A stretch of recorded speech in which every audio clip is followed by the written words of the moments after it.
So ఇవాళ hot topic ఏమిటి అంటే సోరోగా హాస్పిటల్. ఇది ఇజ్రాయెల్లో ఉంది. ఇరాన్ వాళ్ళు చేసిన మీకు ఈ బాలిస్టిక్ మిసైల్ దాడుల్లో ఈ హాస్పిటల్ చాలా పెద్ద లెవెల్లో ధ్వంసమయ్యింది. సో ఇందులో ఉండే ప్రజలు, ఇజ్రాయేలీ ప్రజలు చాలా తీవ్ర స్థాయిలో గాయాల పాలయ్యారు. కాబట్టి ప్రపంచం అంతా కూడా ఈ హాస్పిటల్ గురించి మాట్లాడుతుంది. ఇంతలో రష్యా నుంచి వస్తున్న వార్తలు, ఇప్పుడు వాళ్ళు ఏమంటున్నారు అంటే ఇదే పుతిన్ గారు మాట్లాడారు.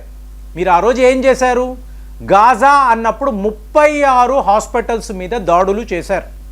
తరువాత లెబనాన్లో ఉండే 40 హాస్పిటల్స్. మరి అక్కడ ఎంతమంది ప్రజలు ఉంటారు? లేదు, మేము ఎందుకు ఈ దాడులు చేయాల్సి వచ్చింది అంటే మీకు ఈ హాస్పిటల్స్లో హమాస్కు సంబంధించిన ఆయుధాలు ఉన్నాయి, హమాసు తీవ్రవాదులు ఉన్నారు అని చెప్పి మీరు దాడులు చేశారు కదా. మరి ఇవాళ ఇరాన్ ఏమంటుంది? ఈ సరోగా హాస్పిటల్ అడుగున ఒక అండర్ గ్రౌండ్ ఉంది. ఆ అండర్ గ్రౌండ్లో ఇజ్రాయెల్కి కావలసిన మిజైళ్ళు, ట్యాంకులు, అలాగే ఎయిర్ డిఫెన్స్ సిస్టమ్స్కి సంబంధించిన పరికరాలు, ఆయుధాలు ఉన్నాయి. కాబట్టే మేము ఈ వైద్యశాల పైన ఇలాంటి దాడులు చేసామని చెప్పి ఇరాన్ వాళ్ళు చెప్తున్నారు. సో ఇజ్రాయెల్ చేసింది తప్పే, ఇవాళ ఇరాన్ చేస్తున్నది తప్పే. ఇదే నేను మాట్లాడానని పుతిన్ గారు చాలా పెద్ద లెవెల్లో ఈయన ఒక ప్రకటన చేశారు. ఇప్పుడు ఎందుకండి ఈ ప్రాబ్లం ఎందుకు అంటే మళ్ళీ ఇరాన్ వద్ద ఉండే అణ్వస్త్రాలు ఇదే కదండి.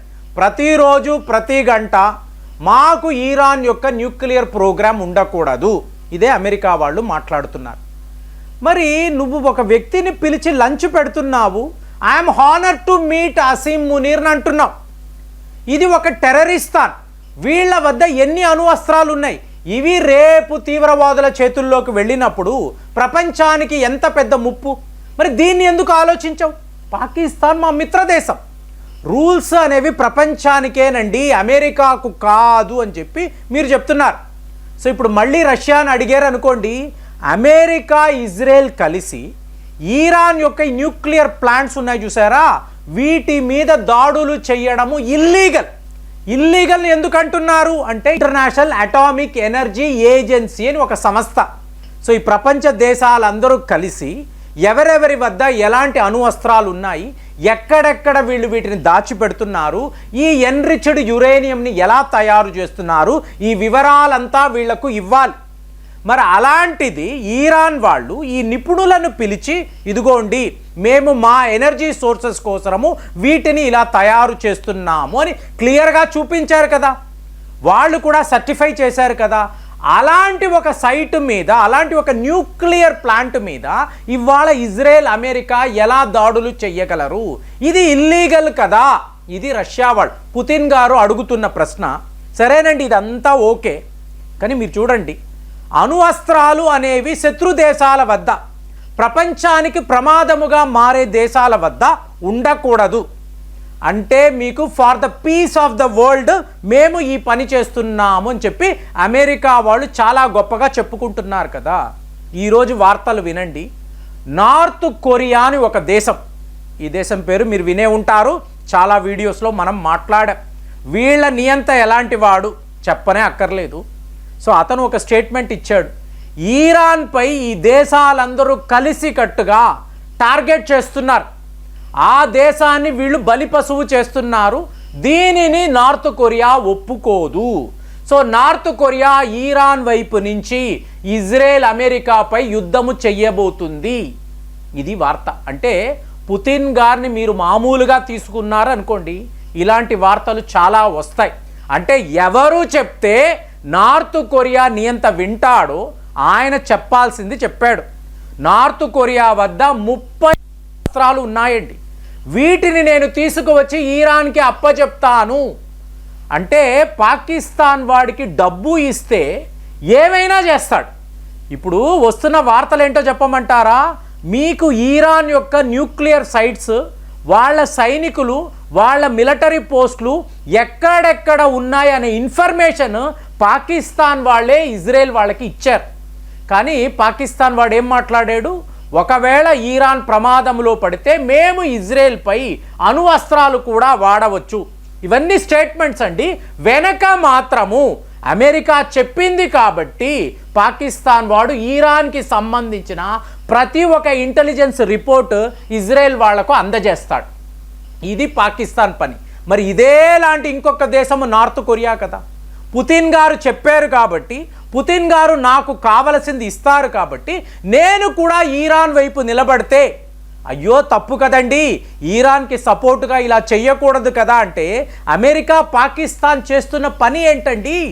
మీకు ఎంత వర్స్ట్ సినారియో చెప్పమంటారా? వీళ్ళు లంచ్కు కూర్చున్నారు కదా, Donald Trump, Asim Munir. Donald Trump ఒక ఆఫర్ ఇస్తున్నాడు, నేను నీకు కావలసిన F-35 విమానాలు ఇస్తాను, 5th జనరేషన్ స్టెల్త్ విమానాలు ఇస్తాను, రేపు ఇది భారత్తో యుద్ధము చేయడానికి నీకు ఉపయోగపడుతుంది. మీకు మన దగ్గర ఇంకా 5th జనరేషన్ విమానాలు లేవండి. రఫేల్ అంటే 4.5 జనరేషన్. అలాంటిది మీకు అమెరికా వాడే ఆఫర్ చూడండి. ఇది చైనా వాడికి కోపాన్ని తెప్పిస్తుంది. అట్ ది సేమ్ టైం మనకు ఎలా ఉంటుంది, భారతీయులుగా మనకు ఎలా ఉంటుంది? ఈ పని అమెరికా వాడు చేశాడు. F-35 విమానాలు పాకిస్తాన్కి ఇస్తాము అని చెప్పి ఓపెన్గా చెప్తున్నాడు. అలాంటిది నార్త్ కొరియా వాళ్ళు ఇరాన్కి ఇలాగ అస్త్రాలు ఇచ్చారనుకోండి, మనము ఎవరం బాధపడడానికి ఏమీ లేదు. ఎందుకంటే ఇదంతా అమెరికా ఆడుతున్న నాటకము. అందులో ప్రతి ఒక్క దేశాన్ని ఏదో ఒక రకంగా వాడి అవసరానికి తగ్గట్టుగా వాడుకోవడం.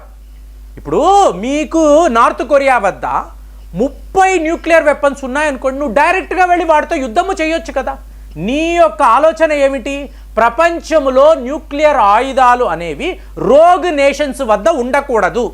అందులో ఇరాన్ ఒక రోగ్ నేషన్, వాళ్ళు తీవ్రవాదులను మెయింటైన్ చేస్తున్నారు. నార్త్ కొరియా కూడా అలాంటి దేశమే. పాకిస్తాన్ మాత్రం చాలా చాలా మంచి దేశము. వాళ్ళు మా ఎయిర్ బేసెస్ను అక్కడ పెట్టుకోవడానికి అనుమతి ఇచ్చారు. అలాగే ఇరాన్కి సంబంధించిన వివరాలంతా కూడా మాకు అందజేస్తున్నారు. రేపు వాళ్ళు అయోటుల్లా ఖామనీని హత్య చేయడానికి కూడా పకడ్బందీ ప్లానింగ్ అనేవి మాకు ఇవ్వబోతున్నారు. వాళ్ళు తమ తీవ్రవాదులను వాడతారు. అంత మంచి దేశము పాకిస్తాన్ అని చెప్పి అమెరికా వాడు చెప్తాడు. సరే, ఇప్పుడు నువ్వు నార్త్ కొరియా మీద యుద్ధము చేయొచ్చు కదా. నార్త్ కొరియా వద్ద ఉండే న్యూక్లియర్ వెపన్స్ అంతా కూడా నువ్వు డెస్ట్రాయ్ చేయొచ్చు కదా. ఎందుకు ఇలా అంటున్నానంటే, నార్త్ కొరియా పక్కనే సౌత్ కొరియా ఉంటుంది కదండి. సౌత్ కొరియా పక్కన జపాన్ ఉంటుంది కదా. సౌత్ కొరియా ప్రతి ఒక్క సంవత్సరము కూడా అమెరికాకు ప్రొటెక్షన్ మనీ ఇస్తారు. ఒక స్టేజ్లో 5 బిలియన్ అమెరికన్ డాలర్స్ నువ్వు నాకు ఇవ్వు, నా సైనికులు నీ దేశంలో ఉండాలి అంటే, నార్త్ కొరియా నుంచి నిన్ను కాపాడాలి అంటే 5 బిలియన్ అమెరికన్ డాలర్స్ నాకు కావాలి అని చెప్పి జో బైడెన్ డిమాండ్ చేస్తే, ఇంతంత డబ్బు మా దగ్గర లేదు, మేము ఇవ్వలేము అంటే ఇవాళ 1.3 బిలియన్ అమెరికన్ డాలర్స్కి మీకు డీల్ కుదిరింది. మరి అలాంటిది సౌత్ కొరియా ఎప్పుడు కూడా ప్రమాదంలో ఉంటుంది కదా. నార్త్ కొరియా వాళ్ళు వాళ్ళ మీద అణువస్త్రాలు వాడొచ్చు కదా. మరి కాపాడాలి అన్నప్పుడు వాళ్ళతో నువ్వు యుద్ధము చెయ్యొచ్చు కదా. ముందే ఎందుకు చేయవు? ఇరాన్ని మాత్రమే ఎందుకు నువ్వు టార్గెట్ చేస్తున్నావు? ఇలాంటి ప్రశ్నలకు జవాబు అనేదే ఉండదండి. ఇరాన్ని మరొక ఇరాకులా తయారు చేసి సదాం హుసేన్కి ఏం జరిగిందో అయటుల్లా ఖామానికి కూడా జరిగిన తరువాత ఇరాక్లో ఉండే ఈ చమురు బావులు, అలాగే ఈరాన్లో ఉండే మీకు ఆయిల్ ఫీల్డ్స్, వీటిని అంతా కూడా అమెరికా తన కంట్రోల్లో పెట్టుకోవాలి అనే ప్రయత్నమే ఈ యుద్ధం. సో దీన్ని బాగా అర్థం చేసుకోవాలి. కాబట్టి భారత్కు కూడా ఇరాన్ చాలా చాలా ముఖ్యం. ఎందుకు? ఈ చమురు సప్లై రేపు శాంక్షన్స్ లేనప్పుడు మనకు ఇరాన్ నుంచి ఆయిల్స్ అనేవి చాలా ఈజీగా చవక ధరకు వస్తుంది. కాబట్టే మనం అక్కడ చాబహార్ పోర్టుని మన కంట్రోల్లో పెట్టుకున్నాం.